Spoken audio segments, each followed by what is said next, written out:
right, we're going to move on to the hydrangea. This is, again, as I mentioned, one of my very favorite flowers. I'm going to grab a pencil because I'm going to show you what kind of a shape we're going to be creating when we're all done folding these. Now, I'm actually going to end up with multiple layers of these cut hydrangeas.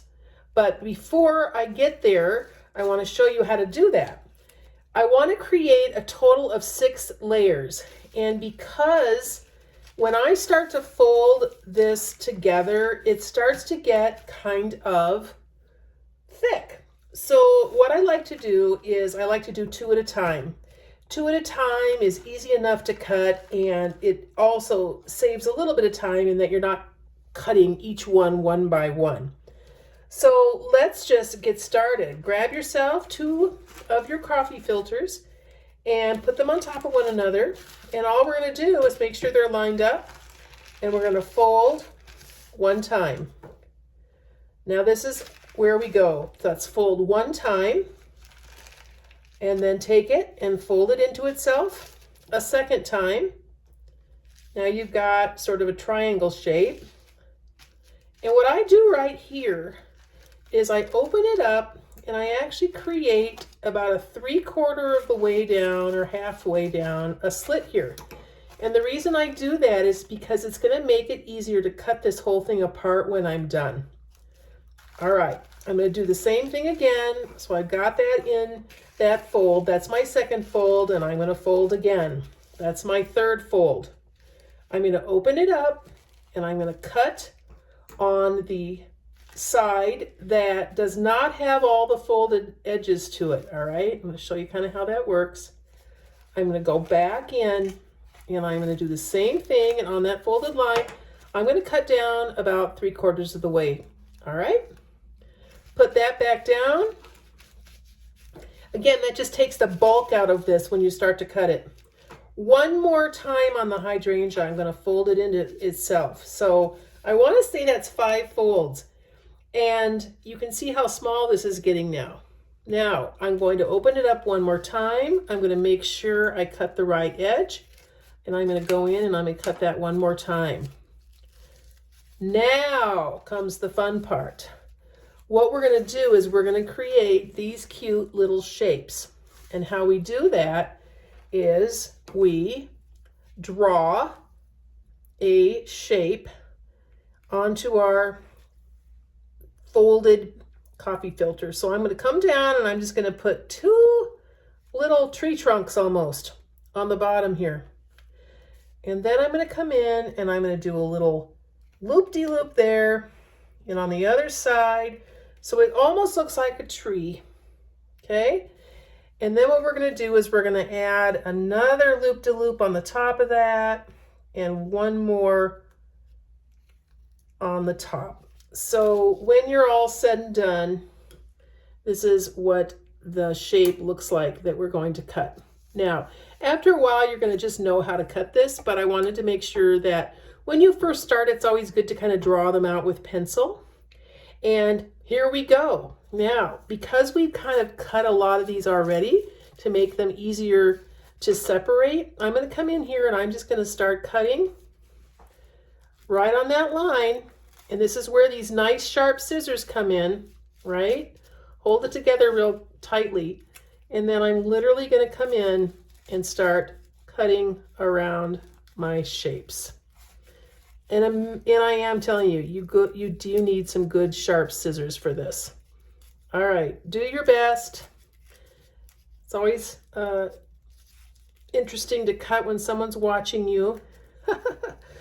So I'm going to go back around, and soon I will have a very fun little petal that I'm going to use to create my hydrangea.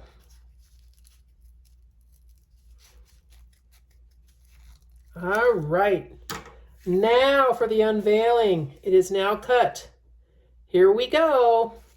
We just start to unfold it, another time till you get to open the whole thing up, and you'll have 2 layers that are cut like petals. Now, sometimes if your cutting isn't perfect, like mine never is, you're going to get this little section like this that is still stuck together. So you're just going to come in here and you're going to make kind of a cut in between these two so that it's not one big flower petal. It's actually going to be two like it's supposed to be. And then sometimes they just get kind of caught together here. So I'm just going to come in and cut those two apart. All right. Now we have all these beautiful flower leaves, or these petals, I should say. All right.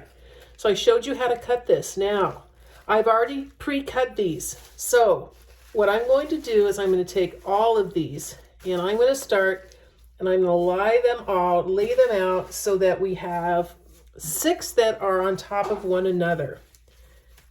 This little guy looks like it's curled a little bit, so I can kind of open him up. And what I want to do is I don't want these all to line up on top of one another. I actually want to start lining them up, but I want to stagger them. And the reason I want to stagger them is because, of course, we don't all want them to bunch at the same place when we actually create the flower. So that's what I'm doing. I'm taking layer 3 and layer 4, layer 5, and finally layer 6. So, and oh, by the way, there's my one that I actually drew on. So let's turn that the other way. All right. So that is our start of our flower. And the next step really is just to take these, and what I'm going to do is I'm going to just fold them in half so that you have like a fan shape here. Start to create a cone shape on the bottom. Now, I'm going to, since the hydrangea doesn't really have the stamen inside of it, I'm not going to put the stamen in this one. But what I am going to do, and what I have found after all the years of making these, is that if I get my floral stem ready, I am then going to just start by wrapping this whole thing up around the floral stem. So here we go. Grab your glue gun again, make yourself a nice long bead, and why don't you just adhere your stem, and you see how I'm literally not going up very far. I'm just going up to where sort of the flower petal starts. All right, you ready? Here's where the magic begins. All right, so I'm going to take this and I'm going to start to roll it. And I'm rolling it into one itself. I'm actually going to kind of hold the bottom of this, and I'm not going to make this super tight because a hydrangea is not a tight flower, is it? So go ahead and just wrap it around, and you're going to kind of start creating, again, really just that little cone shape on the bottom. So when you get to the end, you're going to glue these little guys together. Hold it till it dries. And look at that! You have created your first flower. How fun is that?